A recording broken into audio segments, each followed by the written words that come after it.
ആകെ ഉത്സവത്തിന്റെ പ്രതീതിയിലായിരുന്നു Kunnamkulam senior ground. കാണികൾ കൊണ്ട് ഈ വേദി നിറഞ്ഞില്ലെങ്കിലും വിവാദങ്ങൾ കൊണ്ടും പരാതികൾ കൊണ്ടും മേളയിലെ വാദ്യങ്ങളുടെ മത്സരവേദി നിറഞ്ഞു കവിഞ്ഞു.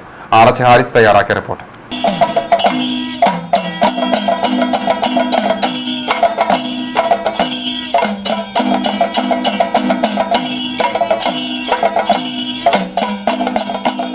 രാവിലെ ചെണ്ടമേളം ആരംഭിച്ചത് മുതൽ തന്നെ പരാതികളും വിവാദങ്ങളും ആരംഭിച്ചിരുന്നു. കലോത്സവത്തിന് കാണികളുടെ പങ്കാളിത്തം കൊണ്ട് ശ്രദ്ധേയമാകാറുള്ള പഞ്ചവാദ്യ മത്സരത്തിന് ശുഷ്കമായ സദസ്സായിരുന്നു ഉണ്ടായിരുന്നത്. മേളം കൊട്ടിക്കയറിയപ്പോൾ വേദിയിലെ താളപ്പെരുക്കത്തിന്റെ ആവേശമൊന്നും സദസ്സിലുണ്ടായില്ല.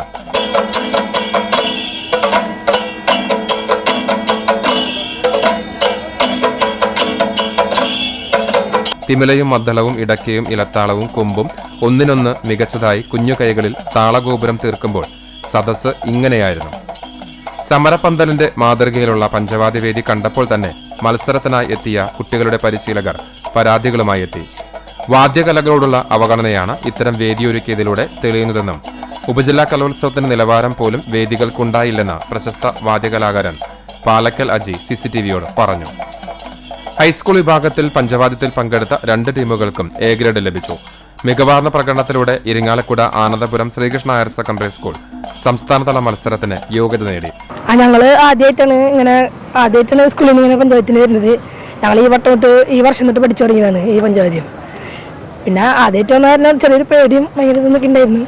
പരിശീലനമൊക്കെ എങ്ങനെയായിരുന്നു? ആ പരിശീലനം അത്ര കുഴപ്പമുണ്ടായിരുന്നില്ല. എത്ര മാസം പരിശീലിച്ചു? 2 മാസം 1.5-2 മാസമൊക്കെ ഏകദേശം പരിശീലിച്ചിട്ടുണ്ട്. 2 മാസം കൊണ്ട് നിങ്ങൾക്ക് കംപ്ലീറ്റ് ചെയ്യാൻ പറ്റി? കംപ്ലീറ്റ് ചെയ്യാൻ പറ്റി. എന്തായാലും നല്ല വിശ്വാസം ഉണ്ട്.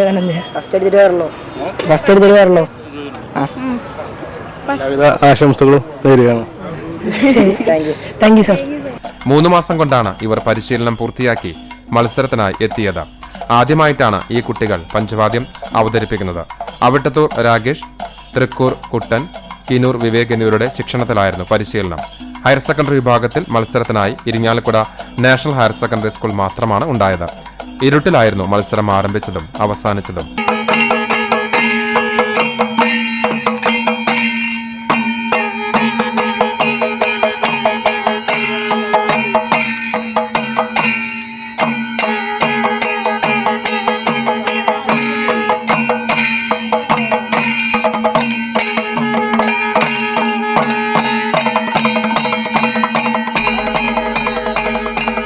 Team CCTV.